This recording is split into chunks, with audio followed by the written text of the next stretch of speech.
Anumol big ബോസിൻ്റെ ക്യാമറയിൽ നോക്കി കാല് പിടിച്ച് പറയുകയാണ് ഒനിൽ സാബുവിന് എന്തെങ്കിലും ഒരു മുട്ടൻ പണി കൊടുക്കുക ബിഗ് ബോസ്. ഇന്നത്തെ സർക്കസ് ടാസ്കിൽ ഒനിൽ സാബുവിന് എന്തെങ്കിലും ചെയ്യാൻ പറ്റാത്തതായിട്ടുള്ള എന്തെങ്കിലും ആടോ പാമ്പോ അങ്ങനത്തെ എന്തെങ്കിലും കൊടുക്കുക. എൻ്റെ ഒരു ദിവസം പേയ്മെൻറ്റ് കട്ട് ചെയ്താലും കുഴപ്പമില്ല, അവൻ എന്തെങ്കിലും ഒരു പണി കൊടുക്കണം. കാരണം അവൻ എന്നെ കളിയാക്കുവാണ്.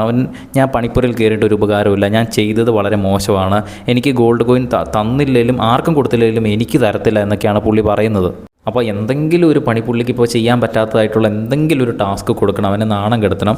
ബിഗ് ബോസ് എന്ത് വില കൊടുത്തും എനിക്ക് ഒരു ദിവസം പേയ്മെൻറ്റ് പോലും തരണ്ട എന്ന് പറയുന്നു. ഇതൊക്കെ കേട്ടിട്ട് തൊട്ടടുത്ത് നിന്ന് മസ്താനി അവിടെ നിന്ന് ചിരിക്കുന്നുണ്ട്. കാരണം അനുവിന് ഒട്ടും ഇഷ്ടപ്പെടാതെ പോയത് എന്താണെന്ന് വെച്ചാൽ ഗോൾഡ് കോയിൻ ആർക്കും കൊടുത്തില്ല, വെറുതെ കളഞ്ഞാലും അനുമോൾക്ക് ഞാൻ എന്തായാലും കൊടുക്കില്ല എന്ന് ഒനിൽ സാബു അവിടെ നിന്ന് പറയുന്നുണ്ടായിരുന്നു. ഇന്നലത്തെ സർക്കസ് ടാസ്കിൽ ആടായിട്ടാണല്ലോ അനുമോൾ അവതരിപ്പിച്ചത്.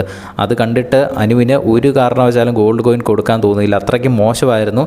എന്തായാലും അനുമോൾക്ക് ഞാൻ ഒരു കാരണവശാലും കൊടുക്കില്ല, വെറുതെ കളഞ്ഞാലും അനുമോൾക്ക് കൊടുക്കില്ല എന്ന് ഒനിൽ സാബു പറഞ്ഞിരുന്നു. അതുകൊണ്ടാണ് ഒരു മധുര പ്രതികാരം എന്ന രീതിയിൽ എനിക്ക് ഒരു ദിവസം പേയ്മെൻറ്റ് പോലും തരണം, നിങ്ങൾ ഒനിൽ സാബുവിന് എന്തെങ്കിലും ഒരു പണി കൊടുത്താൽ മതി എന്ന് ക്യാമറയിൽ നോക്കി കാല് പിടിച്ച് പറയുകയാണ് ഇപ്പോൾ അനുമോൾ. ബിഗ് ബോസിൻ്റെ കൂടുതൽ ലൈവ് അപ്ഡേറ്റ്സിനായിട്ട് നമ്മുടെ ചാനൽ ഒന്ന് സബ്സ്ക്രൈബ് ചെയ്യുക. വീഡിയോ ഇഷ്ടപ്പെട്ടാൽ ഒന്ന് ലൈക്ക് ചെയ്യണേ.